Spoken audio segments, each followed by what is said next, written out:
اگر کوئی کہے کہ پاکستانیوں میں شعور نہیں ہے تو میں سمجھتا ہوں کہ یہاں شعور کی بہتات ہے، اوور شعور ہے، یعنی جس چیز کے کہتے ہیں نا اوور ہے، تو شعور جو ہے نا وہ سیچوریٹڈ فارم میں ہے، وہ بہہ رہا ہے لوگوں سے، اتنا ہے کہ جہاں کہیں بھی موقع ملتا ہے یہ اپنا علم جو ہے وہ اپنا فیض جو ہے وہ بانٹنے لگ جاتے ہیں۔ اب جب پاکستان میں ارطغرل ڈرامہ جو ہے وہ چل رہا ہے اور ہر کوئی اس کے سحر میں مبتلا ہے، تو کرداروں سے اتنی محبت کرنے لگے ہیں اور ان میں اتنا گھل مل گئے ہیں کہ ان کی نجی زندگی جو ہے وہ بھی پاکستانی جو ہے وہ ان میں ان کو سدھارنے کی کوشش میں لگے ہیں۔ تو ہوا یہ کہ جو حلیمہ سلطان کا کردار ادا کرنے والی اسرا بلجک ہیں، انہوں نے اپنی ایک تصویر انسٹاگرام پہ پوسٹ کی، اس کے بعد پاکستانیوں نے اپنا کام شروع کر دیا اور پاکستانیوں نے ان کو ایسے ایسے مشورے دیے جو کہ انٹرنیشنل ریلیشن میں ماسٹر کرنے والی اور آج کل قانون میں جو ہے وہ ایم فل کرنے والی ایک اسٹوڈنٹ جو ہے ان کو، یعنی اتنا زیادہ پڑھے لکھی جو خاتون ہے اور اتنی شہرت کی بلندیوں پہ فائز ہے، اس خاتون کو سمجھانے لگی کہ کیا ٹھیک ہے کیا ٹھیک نہیں ہے ہمارے پاکستانی عوام، اور اس کو بتانے لگی کہ دیکھیں آپ کے فلاں فلاں کام کی وجہ سے ہمارے دلوں کو جو ہے وہ سینٹیمنٹس کو جو ہے وہ مجروح ہو رہے ہیں۔ یہ نہیں جانتے کہ ترکی ایک سیکولر ملک ہے، سیکولر، وہاں پہ اسلام عام لوگوں میں بہت کم ہے، اسلامی اقدار لوگوں میں کم ہے، اور جہاں تک جس موضوع پہ ڈرامہ بنا ہے تو وہ تو انتہائی کنٹروورشل ہسٹری ہے۔ ترک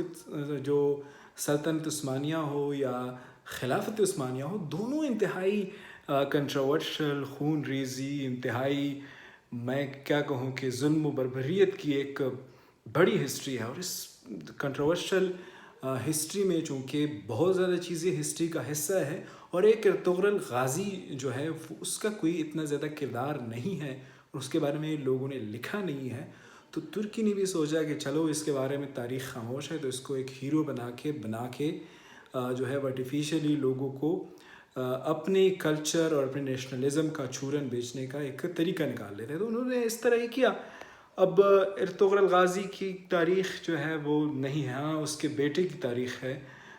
غازی عثمان کی تاریخ ہے جو اس کا بیٹا ہے، اس کے بعد لوگوں کی تاریخ ہے، کیونکہ اس جو ارطغرل تک تھے اس تب تو وہ خانہ بدوشوں کی فارم میں یہ قبیلے رہتے تھے، تو انہوں نے تو پراپر کوئی سلطنت بنائی ہی نہیں تھی۔ غازی عثمان نے کہیں جا کے جو اس کا بیٹا تھا کوئی خواب دیکھا، اور وہ انہوں نے ایک بزرگ کے ساتھ شیئر کیا، وہ بزرگ جو تھا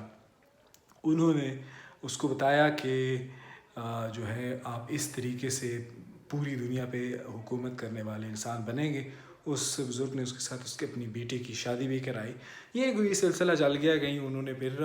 ایک چھوٹی سی سلطنت بنائی، پھر بعد میں جو ہے وہ بایزیدی جو تھے وہ محمد اول سلطان سلیم اول، اس کے بعد ان کے بیٹے وغیرہ نے آ کے کہیں پہ اپنی سلطنت وسیع کی، عباسیوں پہ جو ہے وہ قبضہ کیا، اور خلافت 15ویں صدی کہیں جا کے قائم کر دی۔ چنگیز خان وغیرہ سے لڑائیوں سے نمٹنے کے بعد، تتاریوں سے لڑائیوں سے نمٹنے کے بعد کہیں جا کے پھر 15ویں صدی میں خلافت بن جاتی ہے۔ اس سے پہلے تو بغاوتیں ہوتی تھی، خانہ بدوش، لٹریٹ، انسیولائزڈ لوگ، ان کی ایک قتل و غارت والی فارم ہوتی تھی، اور پھر اگر وہ خلافت بھی تھی، خلافت میں تو یہ ہوتا ہے کہ آپ خلافت کے امیدوار نہیں ہوتے، لیکن وہ تو ملوکیت تھی، بادشاہت تھی، اس میں بھی اپنے بچوں کو قتل کرنا، شہزادوں کو قتل کرنا، تخت نشینی کے لیے ایک ایک دن میں، جس دن تخت نشینی ہوتی تھی اسی دن ریشم کی ڈوری سے جو ہے وہ شہزادوں کو قتل کیا جاتا تھا یا کبھی سر قلم کیا جاتا تھا۔ تو ایک کنٹروورشل تاریخ میں پاکستانی اپنے آپ کو گھسا چکے ہیں، اور اب تو ڈرامے کے کردار ادا کرنے والوں کی نجی زندگی میں مداخلت شروع کی ہے، اور ان بیچاروں کو وہ افیکٹ کر رہے ہیں، ان کی زندگی میں انٹرفیئرنس کر رہے ہیں، جو کہ انتہائی افسوس کی بات ہے۔ میں نے کہیں پہ ایک جگہ پہ دیکھا تھا ساس بہو کے ڈرامے میں کہ وہ ایک خاتون پبلک گیدرنگ میں چلی گئی، جو کہ ساس بہو کے ڈرامے میں کوئی ایسے نگیٹو کردار ادا کرتی تھی، تو انہوں نے خواتین نے اس کو گھیر لیا کہ تم جو ہے نا گھر اجاڑتی ہو، تم فلاں ڈرامے میں گھر اجاڑتی ہو، اور اس کو جو ہے نا فزیکلی ہٹ کیا تھا. وہ اپنی کسی انٹرویو میں وہ خاتون بتاتی تھی. مجھے لگتا ہے کہ یہ پاکستانی جو ہماری عوام ہے وہ کرداروں میں رہنا پسند کرتی ہے، وہ فکشن جو ہے اسے وہ پسند ہے. ریالٹی، تاریخ کا مطالعہ، حقائق، اس کے حوالے سے میرے خیال میں یہ لوگ انٹرسٹڈ نہیں ہیں. ادروائز ترکوں سے زیادہ کنٹروورشل تاریخ تو کوئی ہے ہی نہیں. ہاں کہیں جا کے آپ کہہ سکتے ہیں کہ جب چنگیز خان کا انتقال ہو گیا اور جب سلطان سلیم اول کا انتقال ہو گیا تو کچھ ٹائم کے لیے ان کے بیٹوں نے کچھ ٹائم کے لیے ایسا تھا کہ خون ریزی بند کی تھی. اور یہ بھی آپ کہہ سکتے ہیں کہ جب تاتاریوں کا جو تیمور لنگ تھا اس کے انتقال کے بعد بھی اس کے بیٹے نے کچھ ٹائم کے لیے امن کی خواہش کا اظہار کیا تھا. ادروائز تو تاریخ قتل و غارت سے، جہالت سے، ایک ایک دن میں لاکھوں لاکھوں لوگ، ہزاروں ہزاروں لوگوں کے گردنیں اڑانے سے، اسکوپڑیوں سے مینار بنانے سے، خون سے جو ہے وہ خون سے سمندر جو ہے وہ سرخ کرنے سے بھری پڑی ہے، نیزوں پہ سر چڑھانے سے بھری پڑی ہے. ان چیزوں پہ فخر کرنے کے لیے مجھے نہیں لگتا. ہاں یہ آپ کہہ سکتے ہیں کہ مغل جب آ گئے، مغلوں نے بھی یہی کیا تھا، لیکن مغلوں نے پھر کہیں آ کے تھوڑا بہت علم و فنون پہ کام کیا، اور بابر کے ٹائم پہ کافی اچھا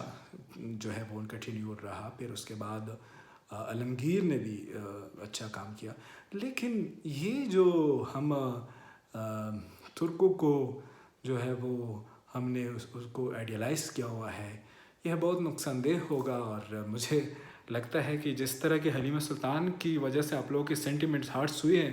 تو اگر صحیح والی تاریخ بھی پتہ چل گئی اور کردوں ترکوں کے ساتھ جو ہے وہ کبھی